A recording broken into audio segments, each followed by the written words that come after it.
Open thoughts. Look at that fancy pants background. We can thank Shelly for that. Okay, open thoughts around coaching in particular. So, this is for everyone. Like, this isn't just for new members. This is for regulars, people that have been with us for. We have people that have been with us for almost 2 years. Like just this map. Some of you have been with us for much longer, which we couldn't be more grateful for. But here's the thing: is that so for those of you that are newer, we've done more onboarding. So more time and effort building a solid foundation. And I feel like that's necessary. So you're comfortable, confident getting into the program. We are working on a mentorship program to pair you up with someone that's been in the program at least 6 months. So just moving the camera back. So that's something coming down the pipeline we're working on right now. We want you to feel as comfortable as humanly possible, and that may be over-delivering. When it comes to over-delivering, I was thinking about this in the whole gym membership thing, because when we talk to people, like in most cases, they've only really experienced the gym membership. And I think this is where the disconnect comes in, is that most people don't really know what it's like to have a coach. And I didn't either until I began finding coaches that actually made a difference in our life. And the coaching is intense. And the best coaches I've had, they've been the most intense, they've been the most passionate. And that can be, like, that perspective can be skewed. I'll tell you a quick story. We used to do, Trina's with us, Julia's with us, you guys both work at the college, but I thought about not doing this because of my throat, and I've been doing a lot of talking recently, but I'm just gonna power through and make it happen. I'm talking about the rest of the month, not this short conversation. There was this one guy, and he was really intense, and I felt like he did a lot of things for this particular sports team. I don't want to mention names or even teams, but I thought he did a good job. That was my perspective. And he was passionate, and I felt like he cared. This is just my perspective. And the athletes hated him because they would talk openly about him when I was around. And I thought to myself, well, first of all, my gosh, maybe they're talking about me like that. But I think that maybe he didn't portray his passion to them accurately. I don't know. I thought he did a great job. And then I heard them talking. I was like, we talking about the same person? And they hated him. And like he pushed them, and he challenged them, and he brought in other athletes that were above them to show them what it was like to be at a higher level. And they always, like, everything he did, they took negatively. And maybe he did something to offend them in some way or another, but I just think, like, maybe my passion or our passion as a business and a brand and organization to some people could come across as offensive. And I think about the coaching aspect because a lot of people haven't been coached, so they don't know what to expect. Like, coaching is different. It's a completely different ballgame, and it can be life-changing if you allow it. But I think to myself, like, one of the first real coaches I had, like business coaches I had, I didn't really jive with him that well, but he changed our life. I have to give him that. He knew what he was talking about. Like, I didn't particularly like his messaging, but I followed what he said. I was a good student, and we saw incredible results, and like, you can't deny it. And I think, like, I could have taken that differently. I could have taken, like, what he said offensively. I could have disagreed. Well, I did disagree with some of what he said, but not like the deliverables, not the particular tasks. Like, it's not like it was morally unjust or unjustified to do that. I just didn't particularly jive with that individual because of my past experience with someone similar. But I think, like, you sign up, like, in most cases, you sign up for a gym membership, and no one hears from you, like, you don't hear from anyone. You might hear from a trainer that wants to try to sell you a package. You don't hear from the staff, you don't hear from the owner, you don't hear from the organization, you don't hear from a coach, support system. You sign up, you go to the gym a little bit, and you probably disappear. Nobody knows, nobody cares, right? So you come into a program like this, and I suppose we're intensifying. We're increasing the onboarding in particular. So we're doing, like, as soon as our new clients sign up, we get a call right away, and then maybe a call in a few days. That's what we're doing. And that's what my new business coach is teaching. Like, every time we invest in new coaching, my apologies for the shipping house noise. Anytime we invest in new coaching, we do better. That's all there is to it. Like, we cannot not do better if you put any effort in. You could sign up to the worst program possible, and if you put effort in, you'll see some type of difference. Well, for us, we're changing a few things up, and we're offering more. And I feel like this conversation is worthwhile because it can be taken, like, anything can be taken out of context or negatively. Like, for example, like, oh, I don't need hand holding. I don't need you messaging me all the time. Like, would you be here if you didn't? So I think that the past perspective or perception of people of being like having a gym type of experience where no one really cares, it's the exact opposite for us. It's like, hey, like, I'm trying to message you guys more often if you haven't noticed.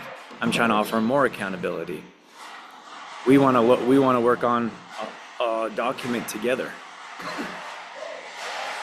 to help you guys stay on track. But I'm thinking, like, some of you that aren't used to that, or some people like maybe newer that are gym membership, like, hey, why is this so intense? Why is there so much happening? Or why does it feel overwhelming? It's overwhelming. Who did I talk to? Tracy. I don't think she minds me mentioning her name. She's like, it's a lot. There's a lot going on here. And I was like, I know. And I thought about, like, we have your start here module, so just focus on this. We're working on spreadsheets, just do these steps. And still we have people trying to do all kinds of stuff. And I'm like, just focus on what we're asking you to do. And this new coaching program I'm in, it's chaos. It's absolute chaos. And it's like, there's so much. I'm like, it's hard to breathe some days. I'm like, how am I going to keep up with the tasks that are asked of me? But that's how you grow. And I think back of how, like, our biggest growth spurts in business and in life have been entirely intense and hard to work through. I could look at playing professional sports to personal relationships, and they felt like a lot at times. But for me, like, to get into this program, like, I've always dreamed of having a program where someone checks in on you regularly and is making sure you're on track. That's what's happening. And that's what we want to offer you. But I guess my message here is that some people are going to have to try a bit harder to not take that personally, because it's so easy to shut down. And we live in such a soft world. I don't know another way to put it. Like, we grew up in a much harder world, and that's nothing compared to what our grandparents or our grandparents' grandparents grew up in, right? But now it's like, you can't really say anything without offending someone. Like, all the sports teams, they're changing their names, and maybe you could tell I'm a little bit older school, but it's a whole bunch of nonsense and fluff. But, like, having hard conversations with people, like, we just turtle and shut down, like, emotionally shut down. And you need that. You need that. I need that to grow. I need that from my coach. Like, hey, this is what we're doing. Buckle up.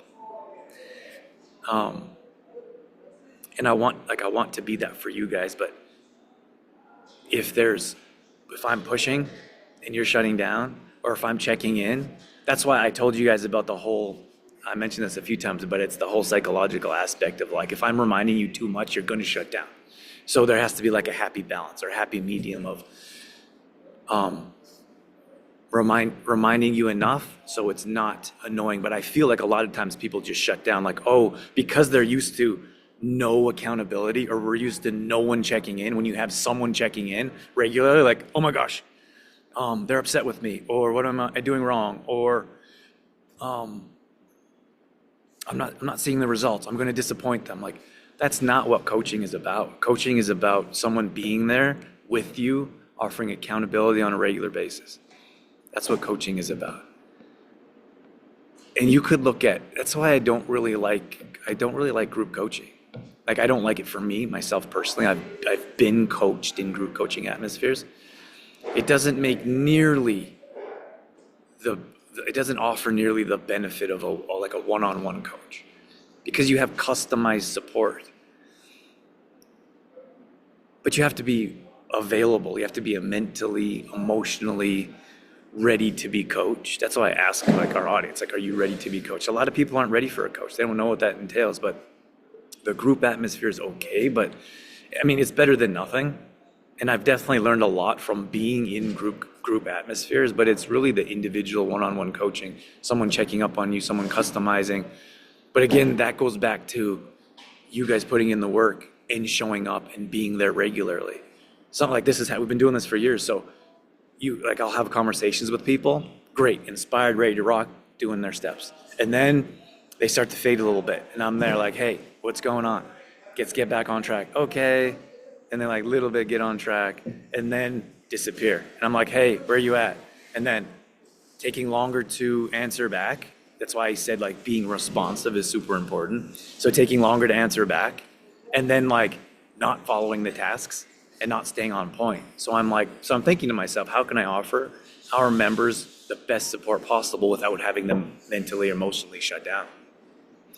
But again, my point is that if we're working on a document, if I'm checking up on Friday, I'd like to do some more videos for you guys, like individual. That's what I'm planning. But it takes two to tango, right? Like, you have to be responsive, open to that advice, open to that information, open to those tasks. And I think that's where the magic is. I think that's where it lies, is where you're going to see the most results is doing the step-by-steps and showing up and doing the boring and getting your meal prep in and getting your workouts in, even though you don't always want to do it. Following our system, stacking habits, following checking off your spreadsheet. Or if I ask for a food journal, you get your food journal in. If I ask you to do the digestion challenge, you do the digestion challenge without me reminding you 25 times. And don't get me wrong, we're here to remind you and to coach. But if there's too many, I'll say this till I'm blue in the face, if there's too many reminders, you're just going to shut down. And then it's going to be hard to reach you at a deeper level. And then it's going to be hard for you to see results because you have some type of block towards your coach or mentor or parent type of figure that we compare that to. And I think a lot of times if you look at coaching, like I look at my past coaching experiences, how that compares to my current, which may, like, it's just challenging. I would say you try to separate that or compartmentalize. But I think most people like haven't had someone looking in on them, checking in with them, holding them accountable. Most people haven't had that. They haven't been involved in an intense type of program where you see maximum results. We want to show you maximum results and keep those results. But the comparison is just our parents, right? Like your parents are always there reminding you, helping you stay on track. Make sure you brush your teeth. Like, how many times your parents remind you to brush your teeth and you hated it, all right? But now as an adult, it's probably a good thing they reminded you, right? Like, pick up your clothes because, at least for me, when you're older, maybe you're not a slob. So I'm just open mind, open mic, thinking out loud. But that's what I hope for. I hope that we can level up this program. And if you haven't noticed, we've made some changes already, and we've got more changes. And I don't mean people are afraid of the word change. I mean improvements. We've made improvements, and we have more improvements coming. But again, like there's not really much we can do. Like perspective-wise, I think most of you are on board, but you have the odd person that takes it offensively. Like, oh, why are there's so many check-ins, or why is he always reminding me, or why do I got to do weekly stuff? Like, I don't want to record in a food journal. I don't want to record my workouts. Like, I don't, like, how many times have I reminded you guys that have been with us for a while, you have to measure every week. I don't care how boring it is. There's endless benefits to measuring every week, measuring, weighing, progress pictures, even if it doesn't move, even if the scale doesn't move, even if you knew you fell off and you had a bad week. Because then we can track data and be like, well, what happened this week? Okay, well, if you have more of those weeks, you're not going to see the results you're looking for. So maybe we could stack some habits or create better systems in your life to keep that moving forward. I could probably talk about this forever, so let me end this. And that's it. I have nothing else to say. See you inside.